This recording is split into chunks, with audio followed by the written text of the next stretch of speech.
Ikhwan dan akhwat sekalian, maksimalkan waktu yang tersisa dengan amal saleh. Demi Allah teman-teman, tidak ada waktu. Kita tidak ada waktu. Jangan selalu merasa masih banyak waktu lowong. Saya masih muda, saya belum sakit. Ini kelalaian. Kita tidak ada waktu lagi. Kalaupun kita masih hidup sekarang, 40 tahun ke depan, iya kalau kita isi semua dengan amal saleh. Mungkin dengan kelalaian. Atau mungkin bahkan umur kita tinggal sehari, bukan 40 tahun. Kita harus menyadari umur yang sudah kita lalui, seperti saya sekarang di 48 tahun misalnya. Inilah umur yang sudah saya lalui. Kedepannya saya tidak tahu umur saya berapa. Apakah sisa sehari, setahun, ya, 5 tahun, tidak tahu.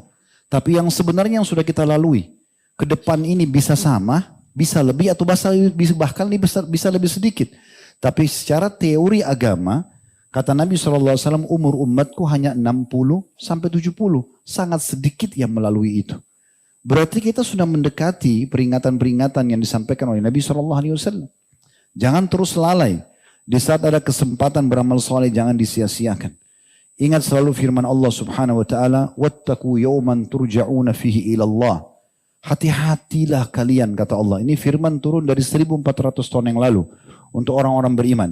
Hati-hatilah kalian. Jelihlah kalian, perhatikan baik-baik hari di mana kalian dikembalikan kepada Allah. Maksudnya, kalau yang sudah beramal saleh, dia akan tetap menyesal kalau ada yang kurang. Kalau yang tidak beramal saleh, itu akan menyesal selamanya karena tidak bisa lagi memperbaikinya. Hati-hati dengan hari itu, karena semua orang pasti akan menuju ke sana. Jadi tidak boleh kita lalai. Semua orang akan melalui proses mati dan akhirnya dia kembali kepada Tuhannya. Dan faman ya'mal mithqala dzarratin khairan yara. Siapa yang berbuat seperti biji sawi dari kebaikan, dia akan diperlihatkan dan dibalas. Wa man ya'mal mithqala dzarratin syarran yara. Siapa yang berbuat seperti biji sawi dari keburukan juga akan dia lihat dan akan dihukum. Dari sisi lain, hindari semua kesalahan dan dosa. Dosa ini ya bibit ataupun bisa kita bahasakan penghancur ya, utama dari semua fasilitas yang Allah kasih. Kalau saya gambarkan dosa itu ibarat seperti kita memiliki satu gentong atau satu bejana besar susu, lalu ini adalah kebaikan, lalu didatangkan satu tetes racun saja. Sudah cukup merusak semua susu itu. Itulah dosa. Kadang-kadang kita memiliki banyak sekali kebaikan. Kita sudah berumah tangga, sudah punya anak, sudah punya pekerjaan, rusak semua hanya dengan satu dosa kecil. Ingat ikhwan dan akhwat sekalian, Allah itu memang Ghafurur Rahim. Allah Maha Pengampun dan Maha Pengasih. Iya, bagi siapa? Bagi hambanya yang mau kembali kepadanya. Bagi hambanya yang mau patuh dan taat. Tapi bagi hamba yang terus dalam dosanya, Allahu Syadidul Iqab. Allah berat sekali siksaannya. Sebagaimana Allah itu sangat rahim, sangat penyayang. Kita kalau buat satu kebaikan, Allah balas 10 kali lipat. Allah berikan kita banyak sekali fasilitas dengan sedikit ibadah.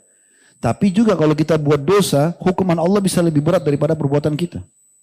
Mungkin dengan sekali orang berzina, Allah buat dia sumpek dan sedih 1 bulan. Padahal cuma mungkin 1 jam dia melakukannya. Atau mungkin bahkan lebih banyak daripada itu. Mungkin dia memanipulasi data dengan uang 1 juta rupiah. Tapi Allah buat dia terkena penyakit dan permasalahan yang dia harus keluarkan uang 100 atau 1 miliar, 100 juta atau 1 miliar. Hanya untuk menutupi kesalahan dia yang 1 juta. Jadi hukuman bisa lebih berat daripada perbuatan kita. Oleh karena itu tidak usah buat dosa untuk apa. Orang yang selamat dari dosa dan sibuk dengan amal soleh, dadanya lapang, pikirannya cemerlang, hidupnya tenang, walaupun rumahnya biasa, walaupun kondisi ekonominya biasa. Coba praktikin. Tapi kalau orang berbuat dosa, biar rumahnya mewah, hartanya melimpah, tidak ada ketenangan. Selalu gelisah, gundah gelisah, tidak ada titik temu dan tidak ada solusi dari permasalahan. Karena dia selalu dengan dosanya.